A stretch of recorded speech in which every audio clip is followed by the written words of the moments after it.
Hey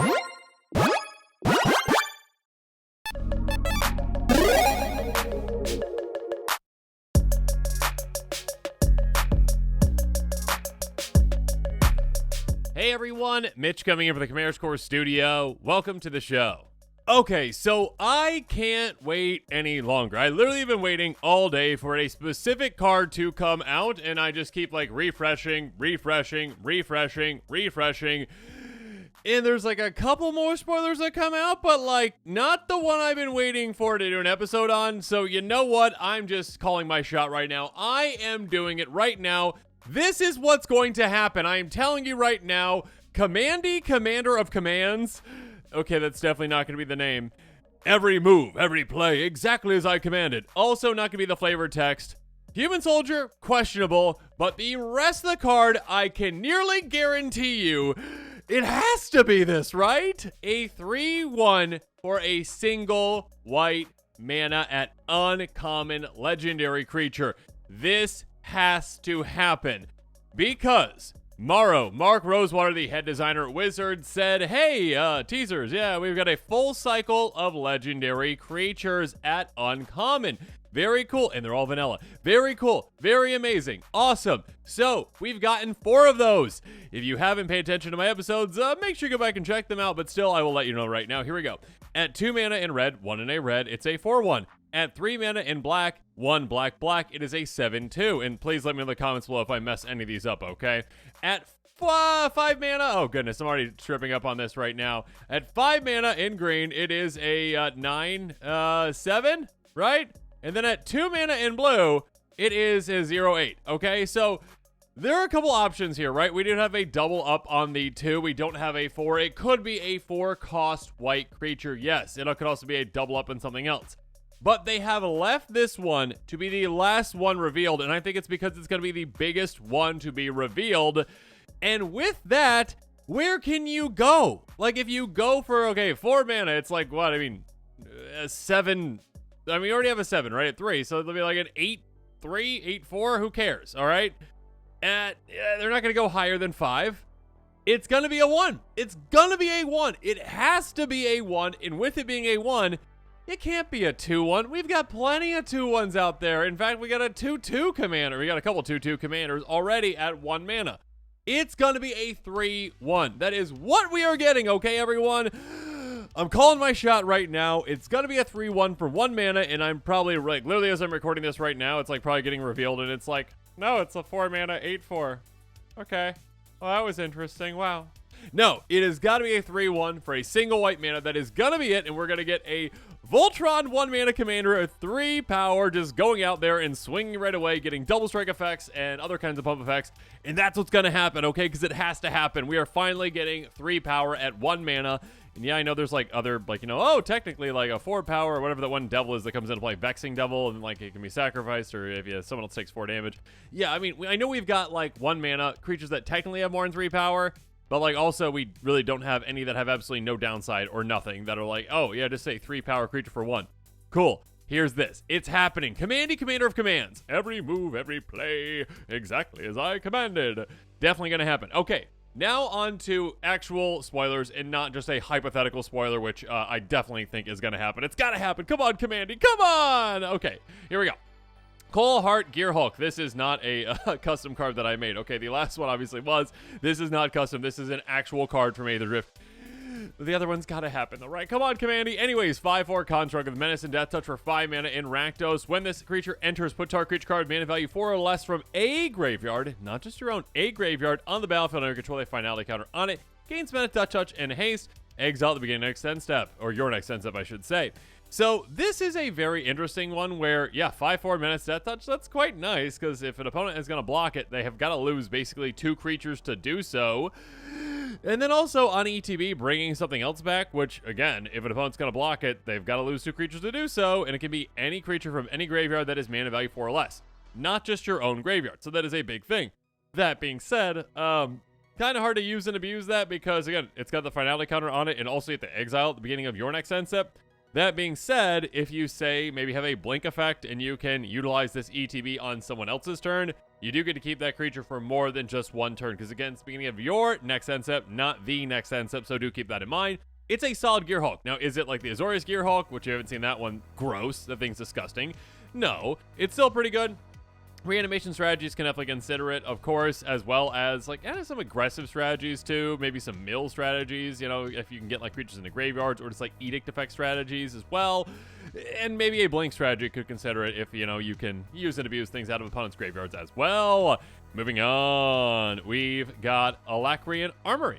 An artifact for 4. Creature control, get +0/+1 and have vigilance. At the beginning of combat on your turn, choose up to one target mount or vehicle you control. Until that turn, that permanent becomes saddled if it's a mount. It becomes an artifact creature if it's a vehicle. And if it's both, that's, yeah, I don't think that exists yet, but sure, it gets both. Interesting card. Good for those types of decks out there. Again, basically makes it so that you can just keep your blockers up, which is great. And also gives you a free crew or a free saddle, which is fantastic. So, yeah, for mount tribal, vehicle tribal, a solid card to consider. Outside of that, if you really care about vigilance, then yeah, utilize it for your deck too. But outside of that, it's not really doing much for you. Moving on. Deathless Pilot, a 2/2 zombie pilot with a very manic look on its face for 2 mana in black. This creature saddles and mounts crews, vehicles, as well as power 2. See, now, okay, this is where I stop, Wizards. Right here, I'm putting my foot down. You're making things very confusing for players, okay? Not every pilot does that, but every token pilot does that. But this pilot, which is not a token, does that. Why? Why is it not just applying to every single pilot or none of the pilots? I'm so confused. Wizards, what is going on? Anyways, pay 4, return this card from your graveyard to your hand. Okay, so again, it is hand, not directly to battlefield. Reanimating Skeleton, this most definitely is not. Trying to bring it back could be 6 mana in total versus Reanimating Skeleton is 2.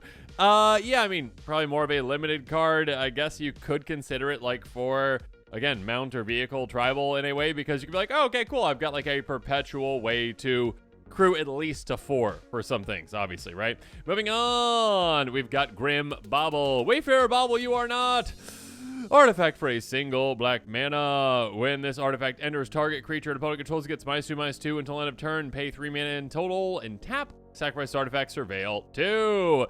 Yeah, definitely not Wayfarer's Bauble. It is, okay, removal, I guess, in a way. Like, hey, just get out there and then remove, and then when you eventually need to get rid of it, surveil 2. Maybe like a artifact synergy, like you have some kind of like blink effects to use and abuse it, maybe, potentially, or like, yeah, probably not. Okay, anyways, it's cool art. Okay, moving on. We've got Howler's Heavy, a 3/4 Seal Pirate with cycling for 2 mana in total for 4. It says when you cycle this card, target creature or vehicle and opponent controls gets -3/-0 until end of turn. Cool. Here's a weird, I mean, like, I understand that, like, it's a vehicle set, but, like, it's a weird scenario when you're like, I need to preemptively make that vehicle have 3 less power. I couldn't wait for it to become a creature. I had to preemptively cycle this. I guess there's some scenarios where that might happen, but it's still kind of weird. Anyways, yeah, maybe cycling deck could consider it, but outside of that, yeah, it's Seal Tribal. Okay.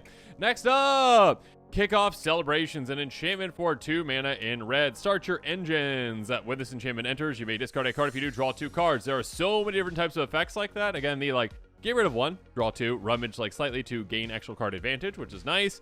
That being said, max speed, sacrifices enchantment creatures and vehicles you control gain haste until end of turn. It is a decent, card to consider when it comes to, like, all the different discard 1, draw 2. Yeah, I mean, there are worse ones than this. There are definitely better ones than this, most definitely. Decent amount better, some of them, too, especially if they're instant speed. Like, is it worth having that 1 turn, like, give your creatures haste? But you have to, like, get up to that max speed. Like, we already have, I think it's, like, Bitter Rivalry or whatever that one is, like, with Urza on it, essentially, but in Mishra. That one, I think you can pay 1 to sacrifice it, so, like, whenever you want. This one's obviously cheaper to do so, but you have to wait to do it. So, yeah, it's okay. It's okay. There's definitely going to be scenarios, certain decks that might want to consider it, more so than others. But yeah, for most decks, there's probably better, like, rummage effect options. Moving on.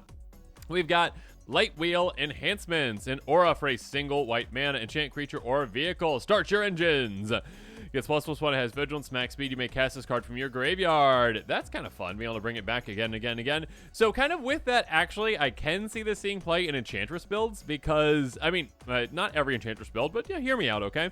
Again, it's a 1 mana aura that can enchant a creature or a vehicle. Sure, I mean, you probably don't have vehicles necessarily in Enchantress build for the most part. That being said, it's not bad. Again, +1/+1 Vigilance, that's not bad. Again, low to the ground is all you really care about for Enchantress strategies for the most part when it comes to a lot of enchantments too. You can get a lot of great triggers and obviously draw a bunch of cards with it when you have a bunch of Enchantresses in play. And on top of that, if you get this out early and you get to your max speed, eventually it's like, oh, okay, gravy. I can just keep replaying this out of my graveyard. Okay, cool. Trigger all my, Constellation or Enchantress effects, and then, oh no, that creature got dealt with. Cool. It's in the graveyard again. I can do it again. I can do it again. I can do it again. I'm sure there's a weird wonky combo that you can utilize with this because, again, it's like, unlike Escape, like I'm thinking about, there's that one Escape one that's somewhat similar that you can keep bringing back out there that's an aura. This one, again, like, once you have max speed, you have it. Escape, like, makes you actually exile other things from the graveyard, so there's, like, a max cap to that. Like, there's only so many times you can do that. You're going to run out of cards in your graveyard. This, you're not running out of cards in your graveyard. So, yeah, I'm sure there's some kind of a weird combo that you can pull off with this, where it's like, cool, every single time I do this, I get this in play, and then I sacrifice a creature, and then I get mana. I mean, I guess it's very simple. It's like, you have some kind of a constellation effect that makes creature tokens, which there are those, and then you have a Ashnod's Altar. You're like, okay, cool. Infinite, sacrifice effects. Done. Okay, there's your combo. Cool. Moving on. Outpace Oblivion. Enchant for 3 mana in red. Start your engines. When this enchantment enters, it deals 5 damage to up to 1 target creature or planeswalker. So, yeah, I mean, you can get rid of medium-sized to slightly large creature-ish or planeswalker. Pay 2, sacrifice enchantment, 2 damage to each player who doesn't have max speed. I mean, this is probably more of a limited card, but also just kind of funny that, like, a lot of the max speed effects are like, okay, you don't get any benefit until you get to max speed. This one's like, no, you can activate it. It's just like if you're not at max speed, you hit yourself, which is kind of funny. Yeah, very much more of a limited card. Maybe like a group slug deck could consider it, but like, nah, there's better removal. There's better like group sluggy effects that are mostly repeatable too, that don't cost like 5 mana in total as well. Next up, we've got Push the Limit. Push it to the limit. No, I think it's a song. Sorcery for 7 mana in red. Return all mountain vehicle cards from your graveyard to the battlefield. Sacrifice them to the next end. Set vehicles you control become artifact creatures left turn. Creature control gain haste left turn. I mean, this is very specific. It's like a decent finisher, though, obviously. If you're in a vehicle mount deck, cool. Like, literally just cast this. All of a sudden, out of your graveyard comes everything, and you swing away with everything. There you go. It's 7 mana. That's quite a bit. And again, it's incredibly specific. If you're not in a mountain vehicle deck, you're not considering it at all. Moving on. Finally, Howl Squad Heavy. 8/2/3 Goblin Mercenary. Start your engines for 3 mana in red. Other goblins you control have haste. At the beginning of combat on your turn, create a 1/1 red goblin creature token. That token attacks as combat of Fable. Max speed, tap for red for each goblin you control. This is massive. This is huge. Just think about a Kranko deck when you toss this down, the turn before you put Kranko out. Gross. Okay, so again, giving your goblins haste, that's already huge. That's already massive. That makes Kranko tap right away. Whatever goblins you make with Kranko, they can also attack right away. On top of that, this gives you a goblin every single turn. Yes, it has to attack each combat of Fable, so it might get thrown into danger, but also, yeah, I mean, if you have ways to maybe pump your goblins or just have an absurd amount of goblins where it doesn't matter anyways, cool. And on top of that with Kranko as well, like, Kranko's still counting that goblin. Like, you just go to combat. I mean, it depends on if you want to talk with your goblins or not, but you go to combat and you're like, okay, make a goblin. Oh, okay, cool. Now I've got 4 goblins instead of 3. Tab Kranko, double to 8 instead of it would have been, 3 to 6. So there you go. That being said, also, of course, once you do get to max speed, this is absurd. This is like the biggest mana dork on the field by far. This is Priest of Titania, but for goblins, essentially, which is absolutely... Actually, technically, Priest of Titania counts every elf in play, including your opponents, but still. Anyways, absolutely absurd. In a Kranko build, yeah, you just... again, I mean, I obviously could fit into other types of goblin decks too, but like, Kranko's the most popular one for a reason. It's pretty absurdly crazy cool, and yeah, I think it's like the 4th most popular commander right now, which is crazy because like no other monocolor commanders are even the top 20. Regardless, yeah, giving your goblins haste is absurdly effective. Making goblins every single one of your turns is absurdly effective. And tapping for an absurd amount of mana based on your goblins is absurdly effective. Does it take time to get there? Sure, but you'll take the other things as you get there anyways. You will literally be like, yeah, sure, whatever. Start your engines, yeah, okay, cool. Eventually I'll get there, but in the meantime, I'm still giving haste to my things, getting a goblin out that can help me get that speed up too, as well, by maybe getting through, and also, at some point, tapping for an absurd amount of mana to win the game. It's a very, very, very, very, very, very, very good card, and it's going to be hard to argue against not utilizing it in a Kranko build, I would think, because, yeah, this is a pretty solid turn before Kranko comes down play. Like, oh, okay, cool, great, awesome. Even later in the game, it's still a good play, being like, okay, my goblins have haste. All right, tap Kranko, swing with my goblins. Yay! Wizard, you better printed that 3/1. It better be a 3/1, okay? All right? Commandy is coming, right? Commandy? No? Okay. All right.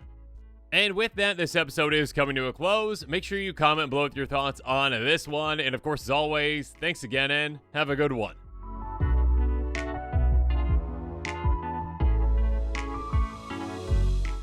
This show and episodes like this one are possible thanks to viewers like you. If you're looking for an easy way to help support this show, make sure that you like, share, and subscribe. Also, hit that bell notification icon so you don't miss any new episodes. You can also go check out our playmats and other merchandise at thecommandersquarters.com. Another easy way to support this show is with our TCG player affiliate links. So whether you're buying a deck or individual cards, you can use this general link right here or one in the description. And the final way that you can support this show is by supporting us directly by becoming a patron. There are many benefits to being a patron, and I truly couldn't do this without all of their support.